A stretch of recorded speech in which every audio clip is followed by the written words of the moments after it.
और देश के सवाल में आज हम यही मुद्दा उठा रहे हैं, यही सवाल उठा रहे हैं कि सुप्रीम कोर्ट से के इस फैसले से मौलाना नाराज क्यों हैं। तलाक के बाद गुजारा भत्ता मिल रहा है, आखिर मौलानाओं को इतना क्यों चुभा। गुजारा भत्ता वाले फैसले पर शरीयत की बात मौलाना क्यों कर रहे हैं और देश संविधान से चलेगा या शरीयत से चलेगा, इन तमाम पहलुओं पर बात करेंगे। हमारे साथ खास मेहमान जुड़ गए हैं। ताहिरा हसन जी हमारे साथ जुड़ गई हैं, जानी मानी महिला कार्यकर्ता हैं, महिला एक्टिविस्ट हैं। फजील अहमद हमारे साथ हैं, इस्लामिक स्कॉलर हैं। शुएब सिद्दीकी हैं, इस्लामिक स्कॉलर हैं। फरहत नकवी हैं, अध्यक्ष हैं मेरा हक फाउंडेशन की। ताहिरा जी, पहली प्रतिक्रिया आपकी इस फैसले पर क्या है, जो फैसला आया है और 40 साल बाद इसको कहा जा रहा है कि एक ये शाहबानो जैसा ही एक फैसला है जो सुप्रीम कोर्ट ने दिया है। मुस्लिम महिलाएं भी तो इसी देश की नागरिक हैं, इस देश की सिटीजन है, तो जाहिर है सबसे बड़ा लोकतंत्र संविधान से चलता है, तो उनके भी संवैधानिक वही अधिकार।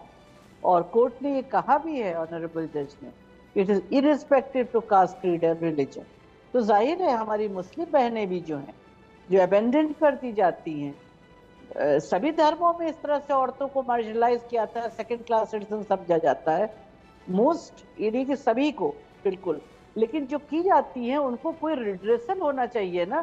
तो ये महिलाएं, हमारी बहनें जो हैं, वो सीआरपीसी के अंडर 125 सेक्शन के अंडर अपना मेंटेनेंस ले सकती हैं।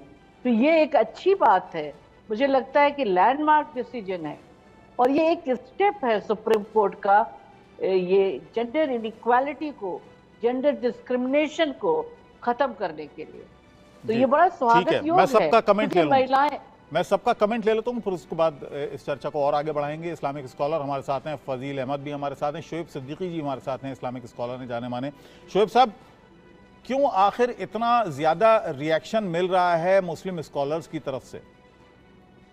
देखिए सर, ऐसा है कि जो सुप्रीम कोर्ट ने जो ऑर्डर दिया है, इसको जो आम आवाम है वो दूसरे अंदाज से ले आ रही है। आप देखिए, जो इस्लाम में ये है कि जब निकाह होता है तो निकाह कोशिश की जाती है कि ताउम्र तक निभाया जाए, लेकिन किसी वजह से अगर तलाक की नौबत आती है तो शौहर को जो पावर होती है तलाक दे सके, और लड़की को पावर होती है खुला मांगने की।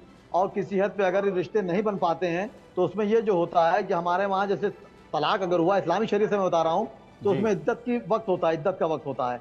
उसमें लड़की को जो मेंटेनेंस दिया जाता है, लड़का की तरफ दिया जाता है, उसकी शरीयत के हिसाब से दिया जाता है। कहीं समझौता होता है तो उससे ऊपर दे दिया जाता है, ये आपसी सुलझे में है। इसमें सुप्रीम कोर्ट ने कोई नई चीज नहीं रखी है, इसको अब समझ नहीं पा रहा है। उसके बाद लड़की आजाद होती, जी चाहे वहां शादी करे, जी चाहे लड़का कहीं शादी करे।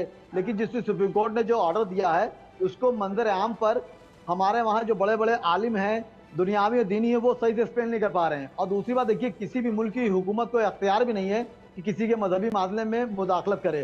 तो ये बात जो सामने आई है, इसके पसे पर्दा मामला सिर्फ मजहबी नहीं है ना, ये मामला जिंदगी से जुड़ा हुआ मामला है। आप कह रहे हैं कि इसको समझ नहीं पाए, किस तरह से नहीं समझ पाए? मैं खुद नहीं समझ पा रहा हूँ आपकी बात। देखिए, मेंटेनेंस वाली जो बात जहां तक आई है सर, 3 महीने जो इद्दत का समय होता है, उसमें तो शरीयत भी कहती है कि ये मेंटेनेंस शौहर को देना है, वो बच्चों का भी और बीवी का भी। मैं वही तो सर कह रहा हूँ कि जो हमारे वहाँ तलाक जब होता है, शौहर तलाक दे या बीवी खुला ले, मतलब ये दोनों अलग हो गए। उसमें जो इद्दत का वक्त होता है, उसमें शौहर को इख्तियार नहीं है देने का या बीवी को लेने का, ऐसा नहीं है। शरीयत ये कह रही है कि इद्दत का जो खर्चा होता है वो आपको अपनी, जिसको तलाक दिया उसको देंगे, बच्चों का भी खर्चा देंगे। उसके बाद ये होता है कि उसके बाद जो वो इद्दत जब पूरी होती है तो औरत को इख्तियार है कि वो अपना शादी करे या ना करे।